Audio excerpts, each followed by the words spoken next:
Alors, je dois aussi avouer que j'ai rempli un de mes fantasmes aujourd'hui, de me retrouver dans une salle aussi traditionnelle et qui me rappelle tellement de films que j'ai vus dans ma jeunesse où les professeurs enseignaient la virgule ou autre chose à la Sorbonne. Et donc, je suis très heureuse de me retrouver avec vous. Je remercie les organisatrices. Alors, moi, personnellement, je vais vous parler des études féministes au Québec et de leur développement. Je vais voir comment ça fonctionne avec ça. OK, alors mon exposé va être divisé en 4 parties, très rapidement.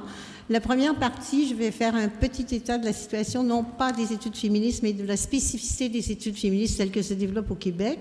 Par la suite, je vais aborder très brièvement les phases de développement pour vous tracer une très courte cartographie des études féministes actuellement au Québec.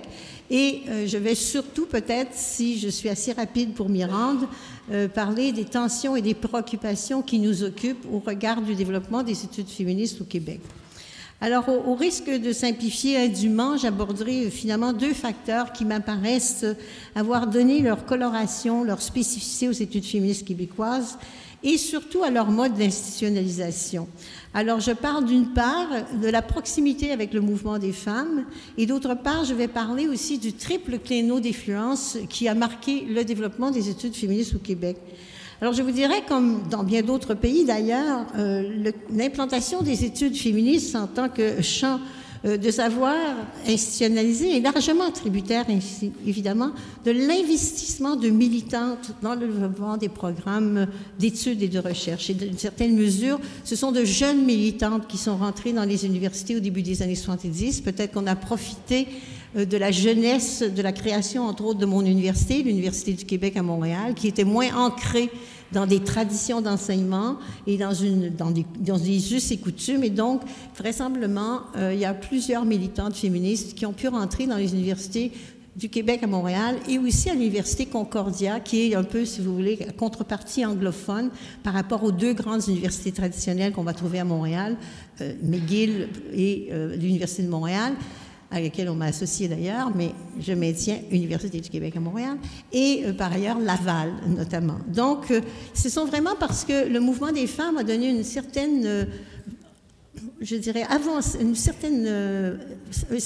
a représenté un stimulus pour ces femmes, et la notion qui a été retenue et qui nous a beaucoup aidé à faire émerger des études féministes, c'est que malgré qu'il nous semblait que quitter la militance active était une action de trahison, on nous a bien fait comprendre que de développer la pensée femme était aussi un acte militant. Donc, dans ce sens-là, si vous voulez, nous avons eu une place importante et ça a eu un résultat aussi très concret, c'est-à-dire qu'avec le temps, si vous voulez, cet investissement des militantes dans l'université a créé une spécificité qui est l'association des pratiques de recherche à un acte concret de militance, mais aussi l'arrimage des préoccupations de recherche des universitaires aux pratiques et aux besoins des militantes et des intervenants. Si bien que, dans une certaine mesure, au Québec, très rapidement, surtout à l'UQAM, ça va prendre beaucoup plus de temps dans les autres universités plus traditionnelles, mais il y a eu une légitimité qui a été accordée à la recherche-action ou à la recherche collaborative. Et donc, ça a amené, par exemple, dans mon université, à développer un protocole qui s'appelle le protocole UQAM Relais Femmes, et dans lequel il est de notre fonction de professeur à tous les niveaux d'accepter des demandes des groupes de femmes pour conduire des recherches. Et celles qui savent ce que c'est que de se construire un curriculum vitae verront que à l'Université du Québec à Montréal et maintenant dans plusieurs autres universités, si vous voulez, la reconnaissance de ce type de recherche a été acquise très rapidement, ce qui nous a aidés, nous les jeunes, à ce moment-là, à se construire un curriculum vitae. Et c'est surtout ce que ça a amené. Ça a amené une réduction des clivages et des tensions entre les chercheurs et les militantes, et donc un meilleur ancrage de notre recherche, si vous voulez, dans les préoccupations sociales. Et maintenant, le modèle développé dans ce protocole de collaboration entre universitaires et praticiennes nous a amené à développer aussi une certaine expertise en méthode de recherche-action et en méthode de recherche collaborative. Mais peut-être que ce qui nous intéresse plus aujourd'hui dans le cadre de notre colloque, c'est de parler de la spécificité des études féministes québécoises et comment il se fait effectivement que nous avons très, très rapidement réussi à nous institutionnaliser à l'intérieur de plusieurs universités et non pas seulement une seule. Je vous dirais que j'y vois là une marque de la triple influence qui a été la nôtre, c'est-à-dire une influence à l'intersection, si vous voulez, du Canada anglais, des études américaines et des études françaises. Et cette triple influence nous a amené à adopter, à connaître une littérature d'abord américaine, il faut-il le dire, même si nous étions de langue française, ensuite dans une relation avec le Canada, bien naturellement, et un peu plus tard la littérature française. Donc nous avons eu la chance d'être à l'intersection de trois importants créneaux d'influence, ce qui nous a permis, je dis toujours, de développer une perspective un peu hybride, où d'une certaine mesure on a retenu des Américaines le pragmatisme, on a retenu des Anglo-Canadiennes l'interventionnisme et toute la dimension politique, hein, le lobby, l'importance du lobby, et d'une certaine mesure des Françaises quand même, on a retenu la réflexion critique et les préoccupations analytiques, ce qui nous distingue sensiblement comme type de production qui nous amène à, des fois, ne pas trouver qu'on fait assez de théorie, des fois trouver qu'on fait pas assez de terrain, et donc on est toujours dans cette hybridation de nos intérêts. Pour parler maintenant des phases de développement des études féministes, je vais parler de trois processus essentiels, de trois périodes. La première période, c'est la période que Marie Kolbe avait appelée prise de conscience ou prise de conscience du sexisme ou de l'androcentrisme des savoirs. La deuxième période est celle de l'accumulation des connaissances et de la formulation théorique. La troisième période, pour nous, a été celle de l'action et des spécialisations. Mais j'ajouterais aussi, ces trois phrases sont retenues de Kolbe, moi j'en ajouterais une quatrième qui est le processus, si vous voulez, de la complexification du sujet des études féministes, et je dirais la c'est difficile à dire ça avec la gorge sèche, la complexification du sujet même du féminisme. Alors la première phase, si vous voulez, elle est un peu sensiblement la même dans plusieurs pays. Elle se situe entre les années 65 et 75 et elle accompagne la lutte des femmes pour obtenir l'abrogation des lois et des mesures préjudiciables à l'exercice de l'égalité entre les sexes. Donc, d'abord, il y a eu une prise de conscience et un questionnement des rôles de sexe. Il y a eu une volonté, si vous voulez, de décrire la réalité des femmes. Vous savez que la variable sexe n'était pas utilisée comme variable d'analyse et que ça a été même des batailles d'obtenir, par exemple, des statistiques formulées en termes de départition sexuelle. Donc, cette période-là, bien entendu, elle est excessivement ou presque essentiellement traversée par la pensée féministe égalitariste et par notre accès à la littérature américaine. Je dis toujours, malgré que je l'ai dit hier dans un séminaire, malgré que j'aurais désiré pouvoir écrire dans mes mémoires que je suis venue au féminisme à travers la pensée de Simone de Beauvoir, je dois vous avouer bien plus modestement que je suis venue au féminisme à travers la pensée de Betty Friedan, qui est une paraphrase un peu de Simone de Beauvoir, mais qui était à l'époque disponible au Québec, alors que Simone de Beauvoir, vous vous en doutez bien, avait été mise à l'index par le clergé catholique. Alors, dans le fond, ce qui nous a démarré au Québec en études féministes, c'est une commission qui s'appelle la commission Byrne, qui a commandé à des universitaires à travers le Canada des études sur la situation des femmes au Canada. Et donc, je vous dirais que c'est la première fois qu'on a vu de la littérature s'intéresser à la réalité des femmes et essayer de camper, si vous voulez, leur situation par rapport aux politiques, à l'économique, au social et autres. Cette époque est marquée par l'acquisition d'un vocabulaire qui est un vocabulaire emprunté aux études féministes américaines, c'est-à-dire le vocabulaire de l'égalité, de la socialisation, des rôles de sexe, de la discrimination. Ce sont en fait les notions qui apparaissent à notre vocabulaire à ce moment-là. Et les études que nous allons produire sont tout à fait descriptives et elles mettent en lumière, si vous voulez, la représentation tronquée de la société, mais elles mettront surtout en lumière le silence qui est fait sur la vie des femmes. La deuxième phase est une phase beaucoup plus excitante, beaucoup plus prometteuse. C'est une phase qui participe de la mouvance politique de cette période. Il y a alors, à ce moment-là, déjà un début d'accumulation de savoir sur la condition de vie des femmes et cette phase-là va être traversée par la pensée féministe radicale et la littérature française qui finalement débarque au Québec. Donc, dans une certaine mesure, on va amorcer la critique épistémologique des écoles de pensée androcentristes. On va aussi poser la variable sexe, non plus maintenant comme variable de catégorie, mais comme variable critique. On va rejeter la notion de complémentarité des rôles que nous avions hérité de la sociologie de la famille telle que développée par Parsons.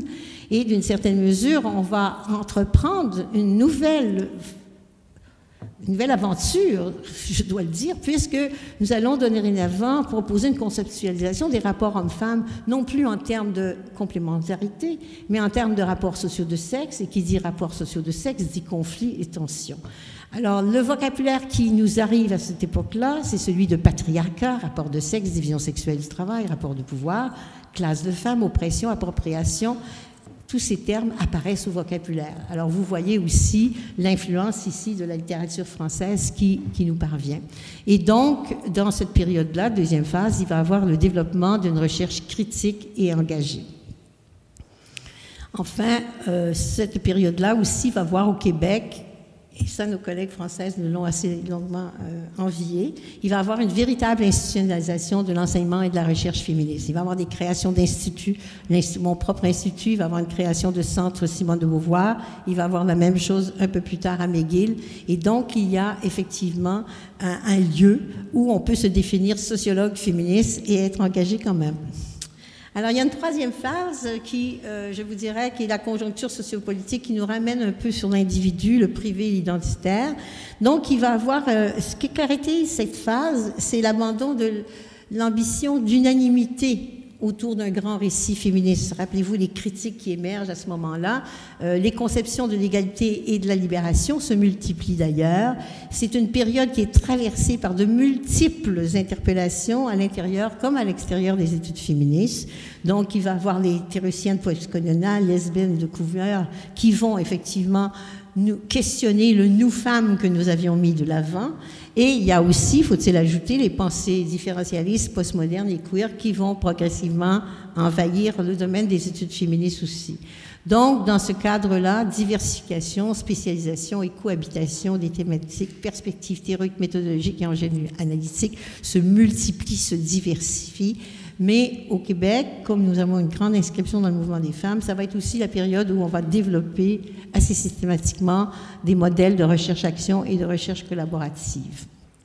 Et donc, je l'ai déjà dit, il y avait institutionnalisation. La quatrième phase, pour moi, c'est une phase de continuité et de rupture. C'est-à-dire qu'il va se développer, et il se développe un peu partout à travers le monde, une sensibilité au caractère tout à fait limité des analyses basées sur la seule division hiérarchie des sexes.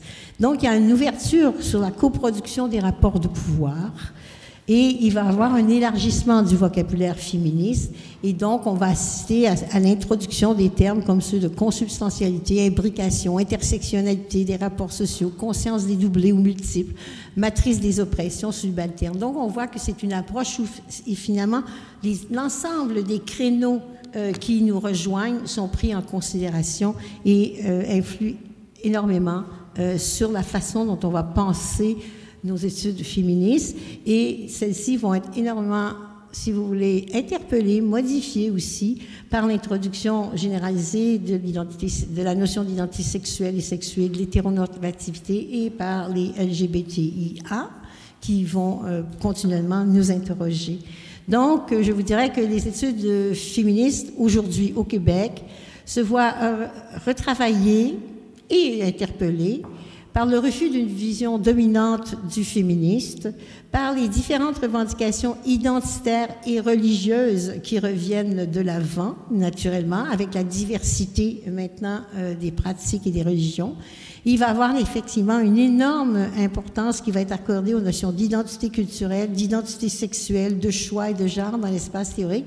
Et il va y avoir certaines tensions, certains conflits qui vont s'instaurer selon que l'on soit d'une école ou d'autre. Il y a actuellement dans les études féministes chez nous une opposition générationnelle, je dirais, c'est-à-dire que les objets d'étude des unes ne sont pas nécessairement les objets d'étude des autres. Et je vous dirais qu'il y a eu un fléchissement des analyses formulées en termes de rapports de pouvoir ou de projets politiques au profit, si vous voulez, des interprétations, des interrogations sur les identités multiples des femmes. Et donc, je vous dirais par contre que cette présence, ces interrogations, même si elles créent des moments de tension dans nos universités, nous permet quand même de continuer et il y a une présence maintenue dans nos programmes, des programmes en études féministes dans les universités. Mais ce qui est certain maintenant, et je vais vous le montrer tout à l'heure avec des titres, leur configuration et leur curriculum reflètent maintenant une beaucoup plus forte polarisation des perspectives d'analyse et d'action et entraînent aussi des changements importants. Nous avions fait il y a 2 ans, parce que je dirige un réseau québécois en études féministes, c'est-à-dire un réseau qui rejoint tous les professeurs et les étudiantes graduées des études québécoises. Et nous avions fait un peu une étude à ce moment-là pour voir qui étaient nos membres et qu'est-ce que ça reflétait en termes d'orientation. Alors, si on regarde tout ça, ce qui est certain, c'est quand je parle qu'il y a eu une période de transition, plusieurs programmes en études féministes ou en Women's Studies au Canada ont disparu sous le poids de pression administrative ou budgétaire depuis une dizaine d'années. Et d'autres ont changé leur nom au cours de la dernière décennie pour soit refléter un développement théorique, mais soit introduire le terme genre dans leur livre plutôt que Women's Studies ou Feminist Studies, soit inclure des études sur la sexualité ou encore ajouter, je dirais, à leur pouvoir d'attraction ou à leur légitimité au sein des institutions. Et dans le fond, pourquoi? Ben pour élargir leur bassin de clientèle et puis aussi pour garder leur légitimité dans l'institution. Alors, si on remarque ici, si vous voulez, les programmes en études féministes sur les femmes au Canada ou au Québec, il y en a encore 53. Je vous rappelle qu'on est une population de 30 millions dans l'ensemble du Canada. On est rendu 40, je ne sais pas, 40. Et au Québec, nous avons 5 programmes. Et de cela, ce qui est assez intéressant, c'est que les 2 seuls programmes qui ont complètement gardé leur identité féministe, comme programme d'études féministes, sont les 2 programmes qui sont dispensés dans une université de langue française, c'est-à-dire à Laval et à l'Université du Québec à Montréal, où nous avons un institut en études et recherches féministes. Par exemple, McGill, lui, a décidé de changer son nom pour inclure Gender, Sexuality and Feminist Studies. McGill, contrairement par contre à d'autres universités canadiennes, a gardé l'appellation Feminist Studies dans son titre, mais vous voyez l'évolution en incluant Gender, Sexuality and études féministes. Très, très brièvement, ce qui est évident chez nous, c'est que les études féministes sont un champ d'études qui sont plus investis que par le passé. Nous avons repéré facilement 251 professeurs qui s'associaient aux études féministes dans l'ensemble du Québec et qui se déploient dans les 13 universités du Québec, qui n'ont pas tous des programmes en études féministes, mais où on a des professeurs qui enseignent les études féministes. Et ça rejoint 70 départements, si vous voulez. Alors, je ne vais pas commenter, mais effectivement, les départements de littérature, sociologie, histoire, politique et travail social sont ceux où la présence des études féministes ou de professeurs associés aux études féministes sont les plus profondes. Ça, pour vous inviter encore à Montréal, c'est un peu le portrait que l'on a dégagé des mots-clés qui ont été soumis par les communications au Congrès. Alors, ça vous donne une idée de ce qui vous attend si vous venez vous rejoindre à Montréal. Et donc, ce que ça a démontré, par contre, c'est que parmi les professeurs interviewés, on identifiait plus que 1265 domaines d'intérêt. Donc, il y a une très grande diversification. Je termine avec 4 défis qui ont été identifiés au cours de cette étude. Nous avions demandé aux chercheurs quels étaient les défis que la recherche universitaire devait actuellement relever, et j'avais l'impression que c'était davantage pour cela qu'on m'invitait ici. Donc, je vous dirais qu'il y a plusieurs inquiétudes qui ont été partagées face aux tensions internes et externes qui traversent les études féministes à l'heure actuelle. Il y a des inquiétudes qui s'inscrivent pour plusieurs en raison du contexte social et socio-politique qui est perçu actuellement. On a 2 gouvernements excessivement conservateurs comme peu favorables aux études féministes. Alors, finalement, un des principaux, je dirais, sujets d'inquiétude, c'est l'adhésion que on voit dans la société au mythe de ce qui a été convenu maintenant d'appeler l'égalité déjà là, qui, si vous voulez, se traduit par l'invisibilisation contemporaine des processus de domination, l'envahissante sexualisation et banalisation de pratiques, comme il était encore acquis qu'il fallait payer de son corps pour gagner sa place dans la vie publique, des reculs importants de la présence et reconnaissance du féministe. Dans ce contexte peu favorable également, l'antiféminisme ambiant, incluant au sein de l'institution universitaire, a été mentionné par plusieurs de nos membres comme une source d'inquiétude et d'une certaine mesure, certaines voient l'instrumentalisation du féminisme comme bouc émissaire et voient la nécessité dans leur université respective, on n'a pas encore ça à l'UQAM, de voir la nécessité de défendre la présence de cours ou de programmes en études féministes dans les universités. On constitue toujours la pertinence. Et dans le fond, ce qu'ils conçoivent, puisqu'il y a plusieurs programmes qui ont été fermés dans les universités canadiennes, c'est qu'il y a une marginalisation des études féministes dans les programmes d'études. Il y a aussi la faible pénétration des études féministes dans les sciences mainstream, qui oblige à consacrer des énergies à dénoncer, neutraliser les conceptions et postulats androcentrés. Autour de nous, tout le monde est plein de bonne volonté, mais quand on commence à analyser nos institutions et leurs discours, on s'aperçoit que très souvent, cette bonne volonté-là n'est plus présente. Donc, dans une certaine mesure, ici, il demeure pour les chercheurs féministes québécois la nécessité de convaincre de l'utilité sociale pour soutenir l'action et aussi, et vous en connaissez sans doute quelque chose aussi, assurer le financement des initiatives de recherche dans un contexte qui, chez nous, est celui des coupures budgétaires, et on ajouterait maintenant le terme à mode, des étudiants dans les rues défilent depuis 3 jours, de la lutte contre l'austérité. Donc, dans le fond, ce qui est aussi très, et ça j'aimerais le mentionner, là, mais je sais qu'il me reste 1 minute, je voudrais le mentionner. Je pense qu'en tant que francophones, notamment, nous avons à nous réunir ensemble pour permettre une meilleure présence de la parole féministe ou la parole genre francophone. Nous avons fait au Québec des études sur, par exemple, les répertoires de revues scientifiques, vous savez, les études d'impact et tout ça. Il n'y a à peu près pas de possibilité pour une femme francophone qui se consacre en études féministes d'obtenir un indice d'impact qui lui donnera la même possibilité de compétitionner avec des collègues masculins qui écrivent ailleurs. Les revues francophones en recherche féministe sont peu ou pas répertoriées par les grands index, incluant celui du CNRS. Donc, je pense qu'en termes de défis stratégiques, il faudra non seulement réduire les tensions internes au sein des études féministes, mais il faut absolument, pour ma part, maintenir la dimension stratégique de la recherche féministe qui lui donne sa réalité. Et dans le fond, il faut absolument réfuter les arguments formulés en termes de génération, et mieux travailler à la transmission et véritablement voir réduire les causes d'opposition.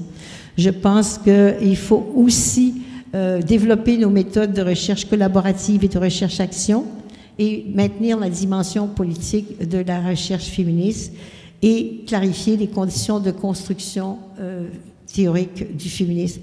Donc, en fait, je dirais, pour terminer, puisque je sens que je dois arrêter, que malgré ce que je viens de vous dire, la situation dans l'institutionnalisation des études féministes au Québec s'appuie sur des assises relativement bien structurées et permanentes. À l'UQAM, par exemple, l'axe études sur les femmes est identifié comme un des 5 domaines prioritaires d'enseignement et de recherche au sein de l'université. Et le FQRSC a reconnu le réseau québécois en études féministes comme infrastructure de recherche avec une subvention de 10 ans. Alors, ça va quand même assez bien, mais ceci dit, au Québec comme ailleurs, nous sommes inquiets de l'orientation des études féministes et surtout des stratégies pour maintenir les programmes en Women's Studies ou études féministes. Merci. Merci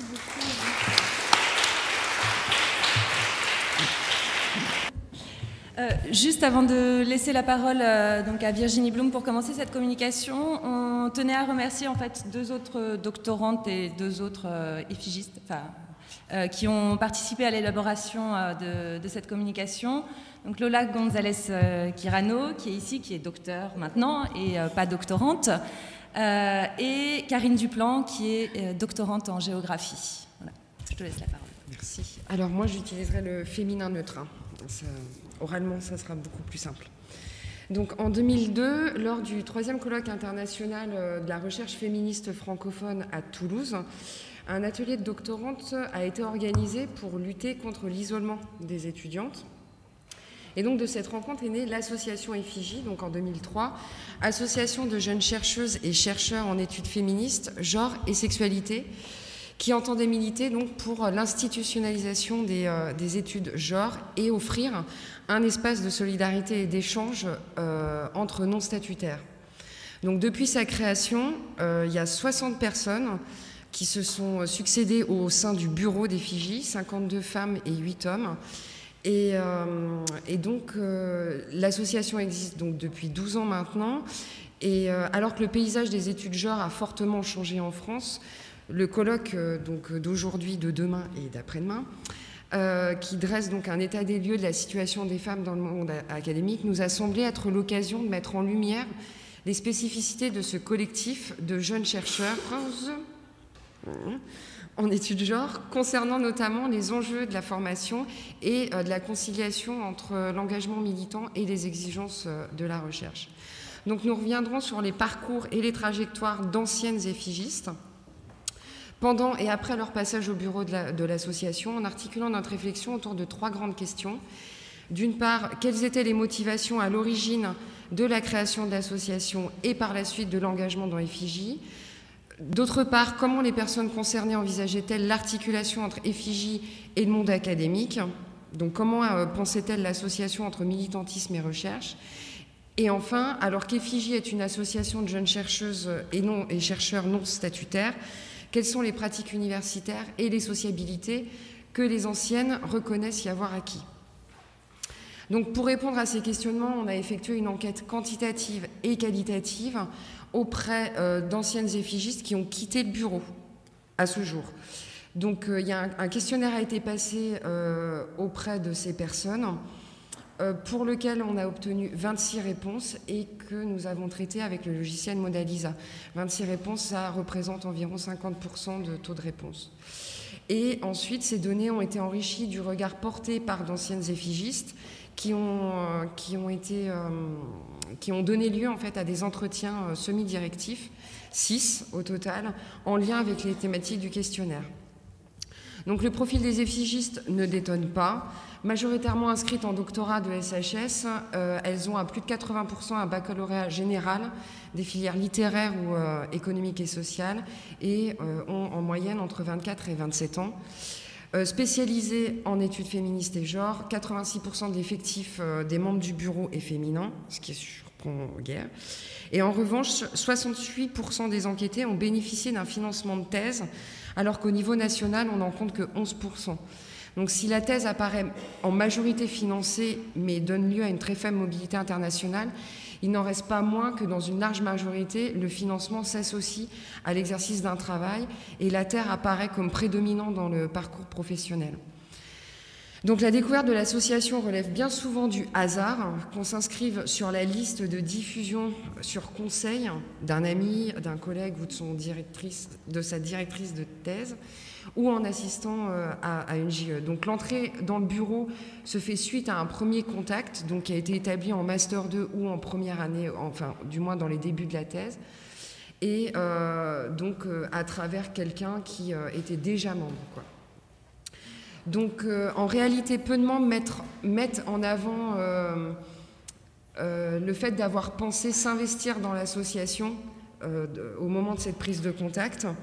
Mais ils ont été, par exemple, vivement incités par la personne, justement, contact. Donc hier comme aujourd'hui, l'intégration du groupe et l'entrée dans le bureau d'Effigie correspond avant tout au besoin de rompre avec l'isolement qui est ressenti à l'intérieur de sa discipline ou de son laboratoire de rattachement. Isolement qui, s'il semble inhérent à la condition de doctorante, peut paraître accentué dans le domaine des études genre. Donc la recherche d'informations scientifiques, notamment des renseignements sur les financements de thèse, les séminaires, les colloques, les débats, ainsi que le besoin de légitimer son objet de recherche, serait à l'origine de cette prise de contact et de l'entrée au bureau. Donc les enquêtés insistent sur ce point. Par exemple, je n'y connaissais rien, mon directeur de thèse, pour le coup j'emploie le masculin, non plus. Et justement, une enquête qui a été diffusée en 2012 sur la ST-Effigie avait souligné que la plupart des doctorantes travaillant sur le genre n'avaient reçu aucune formation sur cette thématique au préalable. Donc en fait, ces deux éléments ont bien été une des principales raisons de la création de l'association qui, en fait, à l'origine, fonctionne autour de deux activités principales. La liste de diffusion qui compte aujourd'hui un peu plus de 2300 inscrits et des ateliers de recherche thématiques. Donc globalement, de façon très synthétique et schématique, depuis sa création, on distingue en fait deux types de profils effigistes. Alors, ces profils effigistes se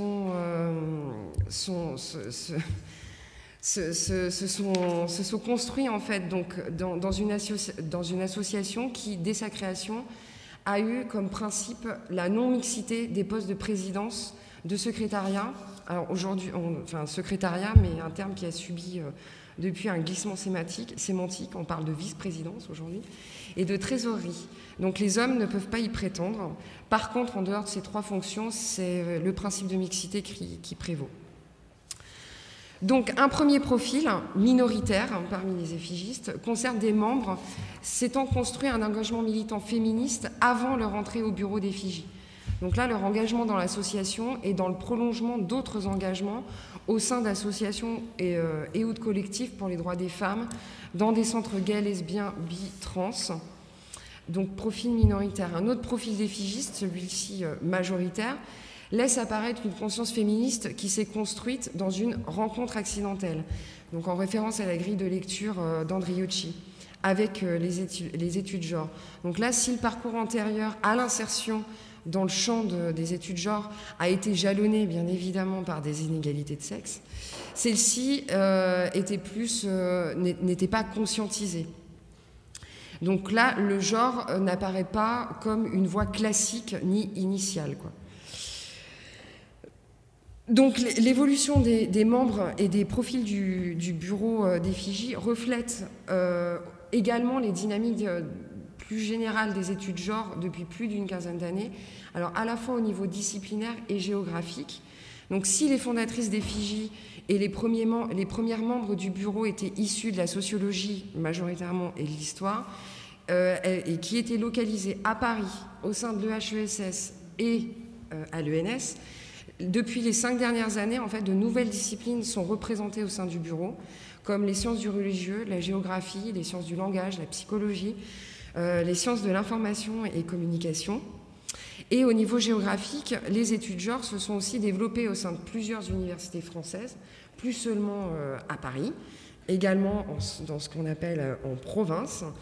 Et cette dynamique se reflète également au sein de l'activité d'effigie. Donc effectivement, l'activité s'est déplacée, entre guillemets, où aujourd'hui, on a intégré au bureau des membres non parisiennes, et notamment aussi l'ouverture et le développement d'ateliers de recherche en Bretagne, à Lyon, Aix-Marseille, Strasbourg, etc. Donc cette évolution des profils montre certes l'institutionnalisation des études genre, mais également en fait que les nouvelles disciplines et les nouveaux espaces où s'implante effigie représentent également des territoires académiques et intellectuels où les recherches sur le genre sont encore sous-représentées et souvent peu légitimes. Donc là, effigie, on voit clairement qu'effigie apparaît comme un espace qui donne à voir en fait les mutations en cours dans le champ de la recherche universitaire du point de vue des enquêtés, mais que effigie est aussi un espace possible d'expérimentation, où là en fait on arrive à obtenir en fait une légitimation et une reconnaissance dans un contexte où il n'y a personne pour nous prendre au sérieux. Comme Virginie l'a souligné en évoquant les différents profils d'effigistes qu'on a pu dresser à partir des entretiens, en fait, ces profils ont fait apparaître la question de l'articulation entre l'implication dans l'association avec le monde universitaire, le monde de la recherche, la question de l'articulation plutôt des personnes impliquées dans l'association entre le monde de la recherche et le militantisme féministe. Donc cette question, en fait, on l'a évoqué, ne se posait pas forcément pour tout le monde au moment de l'entrée dans l'association. Elle se retrouve pourtant bien souvent au cœur des nombreux débats entre les membres de l'association, notamment autour de 3 grandes questions qu'on a réussi à isoler. Ces 3 grandes questions, ce sont donc les positionnements féministes de l'association dans son fonctionnement et dans son organisation interne, la revendication plus générale du lien entre féminisme et études genre, et troisièmement, le positionnement de l'association par rapport à l'institutionnalisation des études genre en France.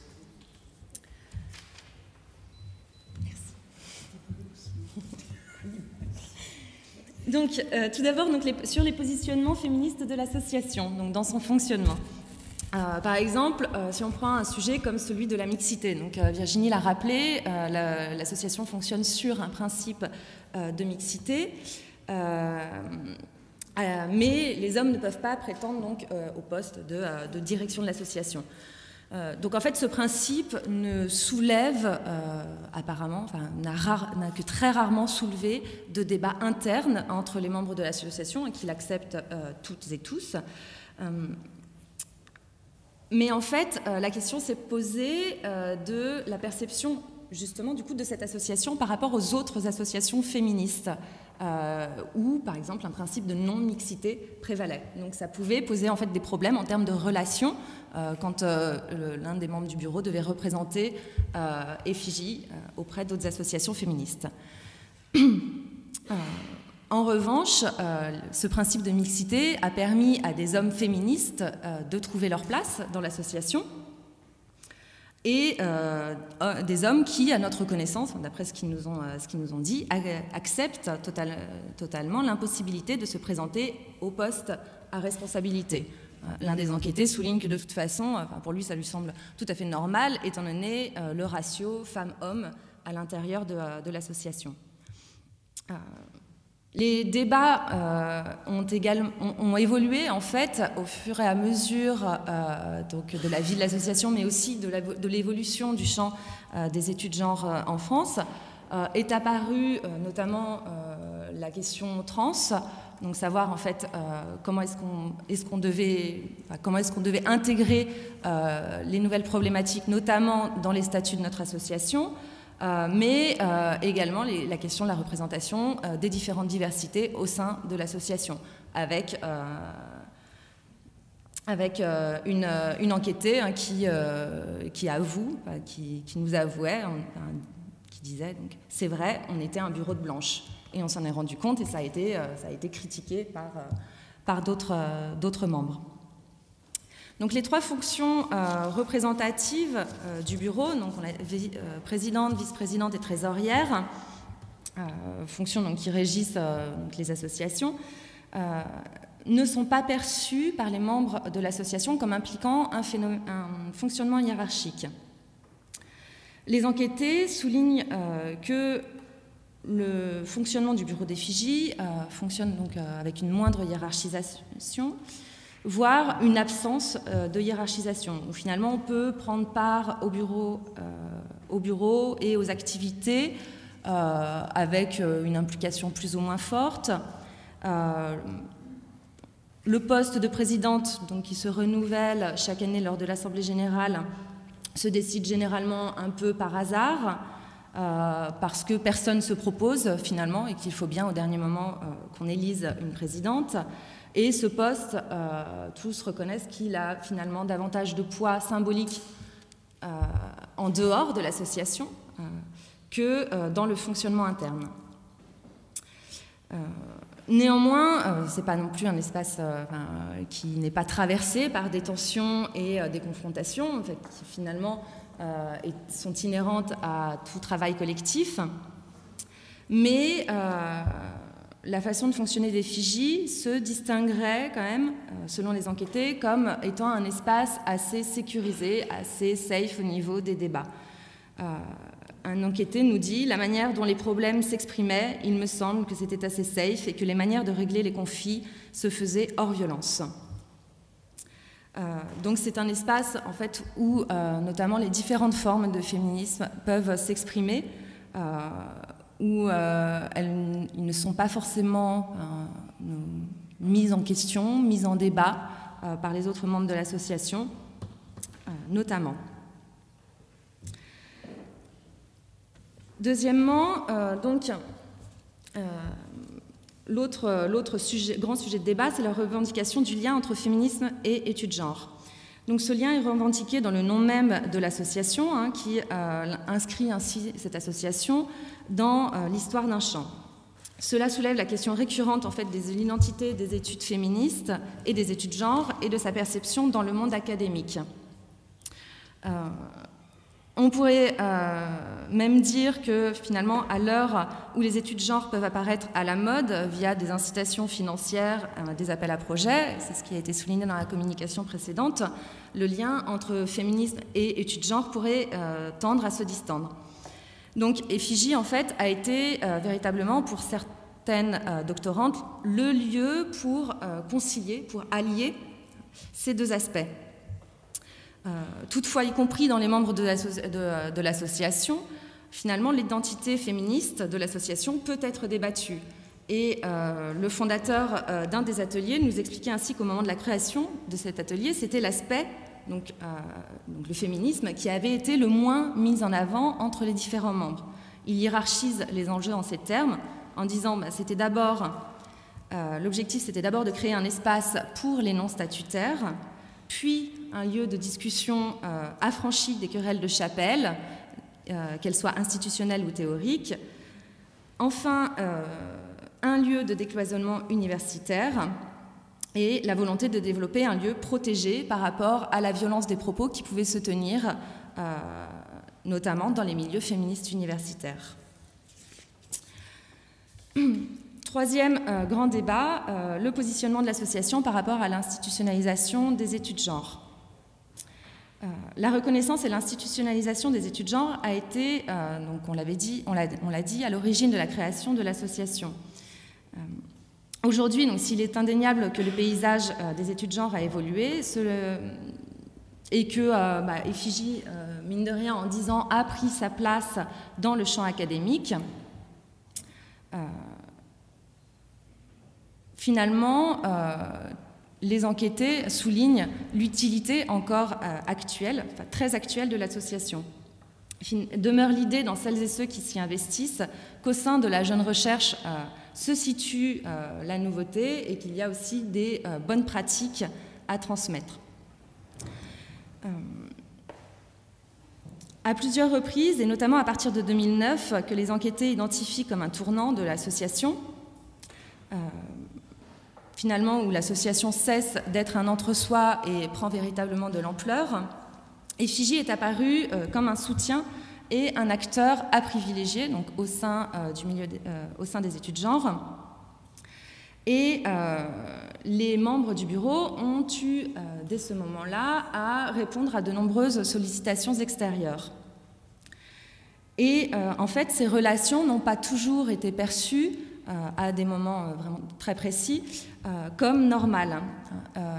Une enquêtée raconte qu'elle avait eu le sentiment d'être avant tout, que l'association était avant tout un réservoir de forces vives, fraîches et corvéables à merci par les autres membres du monde universitaire. Ceux qui cristallisaient un antagonisme qui était véritablement vécu et éprouvé par les membres de l'association. Donc, je vais aller rapidement sur la troisième partie. En fait, on a quand même un petit peu de temps. Je suis en train de me rendre compte que... D'accord. Ouais, elle est de toute façon un peu plus courte.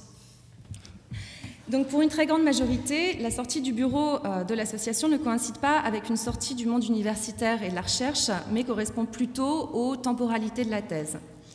En moyenne, le passage au bureau d'Effigie dure entre 2 et 3 ans, rarement plus, selon un principe implicite de l'association qui voudrait qu'il y ait un turnover et qu'il faudrait véritablement établir la transmission.